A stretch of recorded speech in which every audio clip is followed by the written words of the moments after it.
Welcome back to consecutive day 1186 of a diary of a runpreneur. And today's episode, I want to talk about holiday tiredness and holiday blues. So remember to give this a subscribe, share, like and comment. The more people we get in front of, the more money we raise on my fundraising mission to save the lives of children by attempting the ultimate ultramarathon. All the information about the challenge, how you can get involved, is in the link in the comments below. Thank you as always, and let's get started.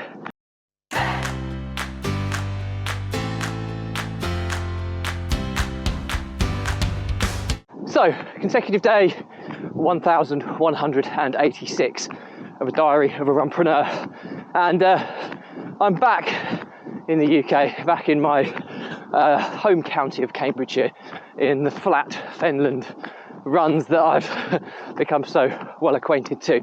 But yeah, today's topic is holiday blues and holiday tiredness.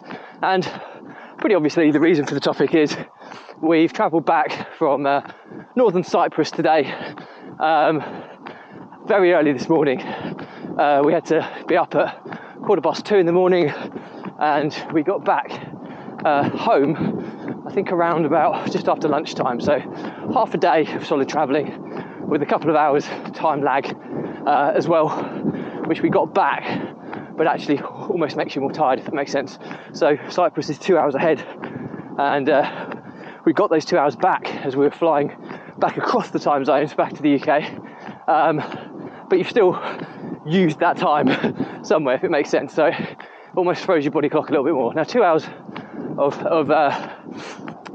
time zone changes doesn't really cause jet lag in any way, shape or form, but it's just the no sleep last night, half day of travelling, really does take its toll. So just going past someone. So anyway, it's been it's very, very tiring, especially when you've got 3 young children, 12, 10 and 8. They've all done remarkably well. My wife as well has had a bit of a funny belly from the food that she's been eating over there, and she's come home and she's absolutely ruined.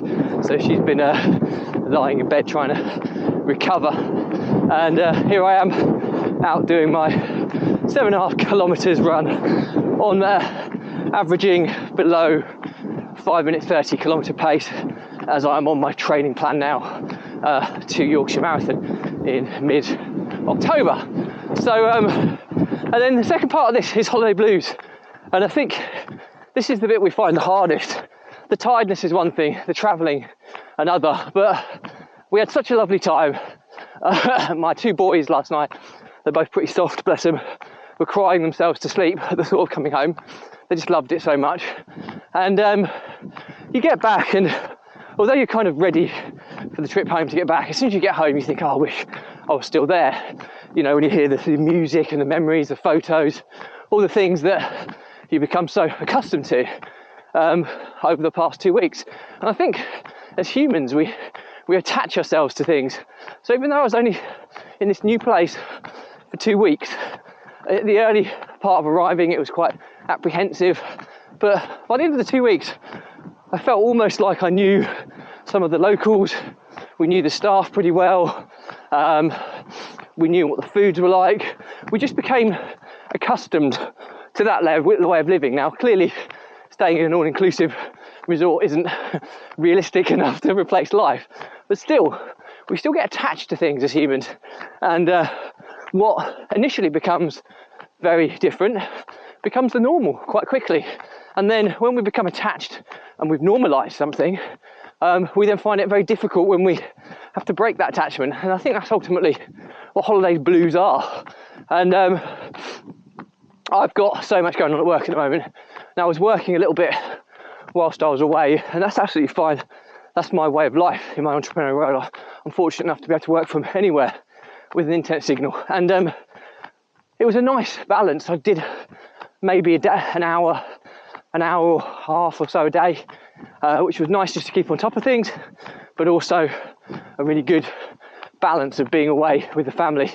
But I'm back, I'm raring to go, but I've got to shake these holiday blues first, because you can't help but thinking, oh, wish I was still there. Fortunately, with the lifestyle that I'm building for myself now. Only another 8 weeks to go, and then we're off to Spain for a half-term week, which we're looking forward to as well. So you've got to keep those holidays going if it's financially viable. But if it's not and you want it to be, then you have to change what you do.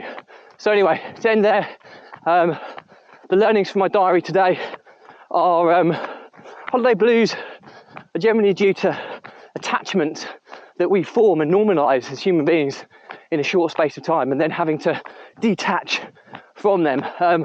How we overcome them, I don't know. I think ultimately time helps you overcome an attachment. The shorter the amount of time of attachment, the easier it is to detach from something. And the other way of getting over holiday blues is book another holiday, so you've got something else to look forward to. Now, like I say, I'm fortunate enough that my life I don't dread. I love what I do most of the time, so holidays are just part of my lifestyle, and I like to work when I'm away to keep on top of things. But I think the last point I want to make on my learnings from my diary is if you can't live the life you really want to, then you have to change something to give you the opportunity to do so. Easier said than done, and I know that. I've done a lot of content over the last 3 years on what you can do to change to forge a better life yourself. So check out some of my other videos. But anyway, that's it for me today. Questions or comments, drop me a line. I'll respond to everyone. Thank you as always for your support. Please remember to give this a subscribe, share, like and comment so more people we get in front of. The more money we raise on my fundraising mission to save the lives of children by attempting the ultimate ultra marathon. All the information about the challenge, how you can get involved is in the link in the comments below. Stay positive, stay happy. I'll see you again tomorrow.